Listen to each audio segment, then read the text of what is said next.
حضرت یونس علیہ السلام شہر نینوہ میں پیغمبر بنا کر بھیجے گئے۔ آپ علیہ السلام لوگوں کو ہدایت کرتے، نیکی کی طرف بلاتے، برے کاموں سے روکتے تھے۔ آپ علیہ السلام قوم سمود کی طرف بھیجے گئے۔ اس قوم کے لوگ بتوں کی پوجا کرتے تھے۔ جب آپ علیہ السلام لوگوں کو حق کی طرف بلاتے اور اللہ تعالیٰ پر ایمان لانے کی تلقین کرتے، لیکن لوگ آپ علیہ السلام کی تعلیمات کا انکار کرتے اور حضرت یونس علیہ السلام سے کہتے کہ ہم تیرے خدا کو نہیں مانتے۔ اس پر آپ علیہ السلام فرماتے کہ خدا کے عذاب سے ڈرو جو بہت سخت عذاب ہے۔ لوگ آپ علیہ السلام کی باتیں سن کر آپ علیہ السلام کا مذاق اڑاتے اور آپ علیہ السلام کی راہ میں رکاوٹیں کھڑی کرتے۔ آپ علیہ السلام نے قوم سمود کو راہ راست پر لانے کی بہت کوششیں کی، لیکن بھٹکی ہوئی قوم پر آپ علیہ السلام کی نصیحت کا کوئی اثر نہ ہوا، تو آپ علیہ السلام کو یقین ہو گیا کہ یہ لوگ خدا پر ایمان نہیں لائیں گے، لہذا آپ علیہ السلام مایوس ہو گئے اور مایوسی کی حالت میں آپ علیہ السلام نے قوم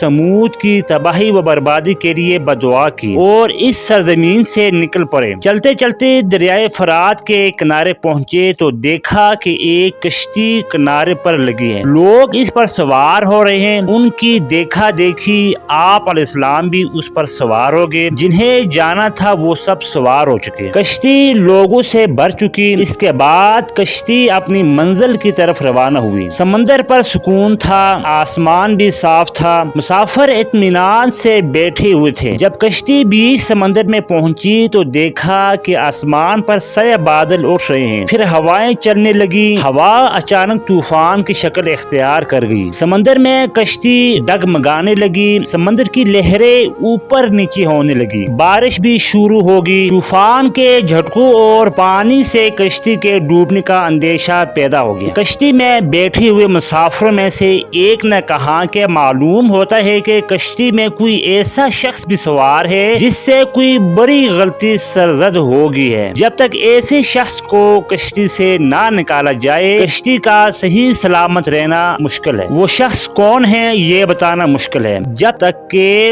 وہ خود کو پیش نہ کرے۔ اس پر حضرت یونس علیہ السلام کھڑے ہو گئے اور کہا کہ میں ہی ہوں جس سے بڑی غلطی سرزد ہوگی ہے، تو آئی ہوئی مصیبت رک سکتی ہے۔ تمام مسافر حضرت یونس علیہ السلام کو دیکھتے رہے جس نے خود ہی سب کے سامنے اپنی غلطی کا اظہار کیا۔ پھر سب نے ایک زبان ہو کر کہا کہ یہ شخص تو فرشتہ صرف انسان معلوم ہوتا ہے، ہم کسی حال میں اسے کشتی سے نہیں نکال سکتے۔ مسافر میں سے ایک نے تجویز پیش کی قرآن دازی کی جائے، جس کا نام پرچی میں نکلے وہی سزا کا مستحق ہوگا، ہم اسے کشتی سے نکال دیں گے۔ چنانچہ قرآن دازی ڈالا گیا، پرچی میں یونس علیہ السلام کا نام نکلا۔ اس عمل سے لوگوں کو اطمینان نہیں ہوا۔ پھر قرآن دازی ڈالا گیا، پھر قرآن دازی کیا تو یونس علیہ السلام کا ہی نام نکلا۔ اس طرح یہ عمل بار بار دہرایا گیا، ہر بار یہی ہوا۔ حضرت یونس علیہ السلام نے کہا میں اپنے رب کا نافرمان ہوں، خدا کا حکم بھی یہی ہے مجھے دریا میں ڈال دو، تمام مسافروں کی جان بچ جائے گی۔ حضرت یونس علیہ السلام نے کشتی کے مسافروں سے بار بار کہا کہ وہ کشتی سے چھلانگ لگانے کے لیے تیار ہیں، اس لیے کہ میں نے اللہ کے حکم کا انتظار نہیں کیا۔ آخر کار کشتی کے مسافروں نے مان لیا اور حضرت یونس علیہ السلام کو دریا میں پھینک دیا۔ دریا میں ایک مچھلی حضرت یونس علیہ السلام کی طرف بڑھتی اور نکل گئی۔ اللہ نے مچھلی سے کہا کہ یہ تیری خوراک نہیں ہے، یہ تیرے پیٹ میں امانت ہے جسے واپس کرنا ہے۔ چنانچہ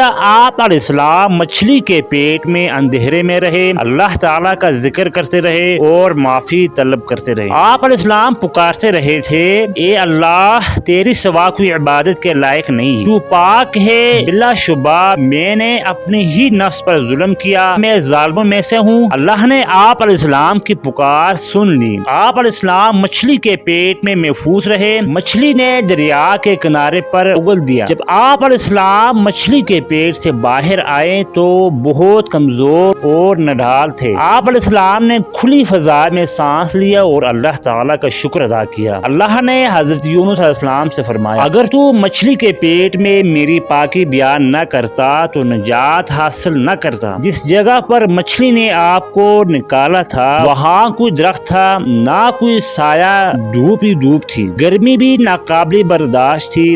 اللہ کے حکم سے وہاں ایک بیلدار پودا اگ گیا۔ اللہ کے حکم سے وہاں ایک بیلدار پودا اگایا، پودے کی بیل سے سایہ آ گیا۔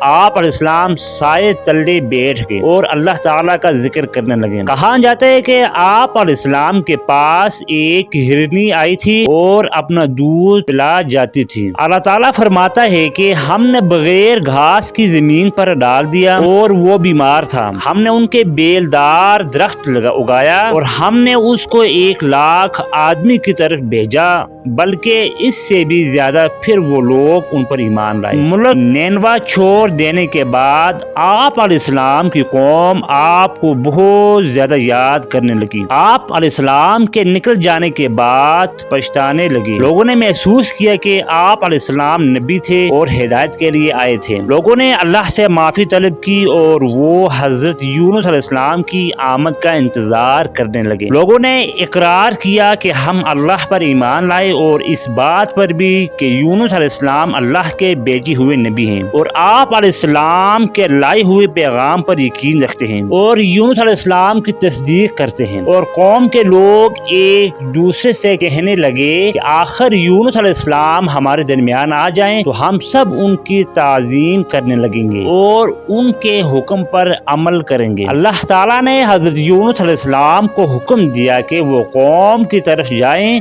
اور اللہ کا پیغام سنائیں اور انہیں برائی سے روکے، نیکی کی طرف بلائیں، لوگوں کو آپس میں ایک دوسرے سے اچھا سلوک کرنے کی تلقین کریں۔ چنانچہ اللہ تعالیٰ کے حکم پر جب آپ علیہ السلام اپنی قوم کی طرف لوٹ آئے تو قوم نے خوشی کا اظہار کیا۔ آپ علیہ السلام کی آمد پر اللہ تعالیٰ کا شکریہ ادا کیا۔ واپس آ کر حضرت یونس علیہ السلام نے تبلیغ شروع کر دی اور ہدایت دینے لگے کہ برے کاموں سے دور رہیں، ضرورت مندوں کی مدد کریں، بھوکھوں کو کھانا کھلائے، ننگوں کو کپڑا پہنائے، کسی کے ساتھ برا سلوک نہ کرے۔